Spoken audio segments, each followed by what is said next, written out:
అండి. హాయ్. తెలంగాణలో రేవంత్ రెడ్డి కాంగ్రెస్ ప్రభుత్వం వచ్చిన దగ్గర నుంచి మీరు గమనించిన మార్పులేంటి? మార్పులంటే పెద్దగా ఏం లేదు. సేమ్ కేసీఆర్ అంతే ఉన్నాయి. కొన్ని రీసెంట్‌గా చూసినట్టయితే మొన్న ఎగ్జామినేషన్ జరిగాయి మన గౌట్‌లో. జెన్‌కో గాని, అవి గాని, ఆ పేపర్ ప్యాటర్న్ గాని, అవి గాని కంప్లీట్ డిఫరెన్స్‌లో ఉన్నాయి. ఒకప్పుడు చూసిన మనకి పేపర్ లీకేజ్ ఇవన్నీ జరిగాయి. సో, ఇప్పుడు చూసినట్టయితే అన్నీ ట్రాన్స్‌పరెంట్‌గా అండ్ సెక్యూర్‌గా జరుగుతున్నాయి. ఈ ఒక్క విషయంలో కొంచెం బెటర్ అని అనుకుంటున్నా. అంటే మెగా డిఎస్సిని కూడా పెంచాలి అని చెప్పేసి పొడిగించాలని విద్యార్థులు పోరాటం చేస్తున్నారు గదా! చేసే అవకాశం ఉందంటారా మరి? ఏమో అని చూడాలి అది.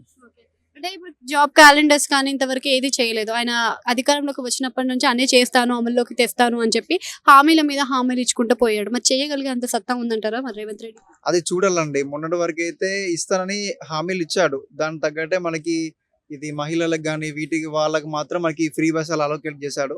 ఇక నెక్స్ట్ కూడా ఎలా చేస్తాడో మనం చూడాలి ఇగ. మార్పులంటే పెద్దగా ఏం లేదు. సేమ్ కేసీఆర్ అంతే ఉన్నాయి.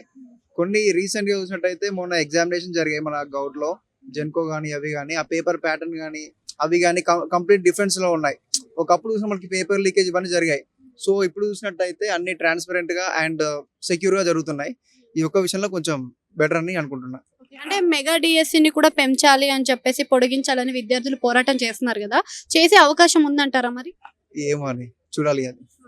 అంటే ఇప్పుడు జాబ్ క్యాలెండర్స్ కానీ ఇంతవరకు ఏది చేయలేదు. ఆయన అధికారంలోకి వచ్చినప్పటి నుంచి అన్నీ చేస్తాను, అమల్లోకి తెస్తాను అని చెప్పి హామీల మీద హామీలు ఇచ్చుకుంటూ పోయాడు. మరి చేయగలిగే అంత సత్తా ఉందంటారా మరి రేవంత్ రెడ్డి? అది చూడాలండి. మొన్నటి వరకైతే ఇస్తానని హామీలిచ్చాడు. దానికి తగ్గట్టే మనకి ఇది మహిళలకు గాని, వీటికి వాళ్ళకి మాత్రం మనకి ఫ్రీ బస్సులు అలొకేట్ చేశాడు.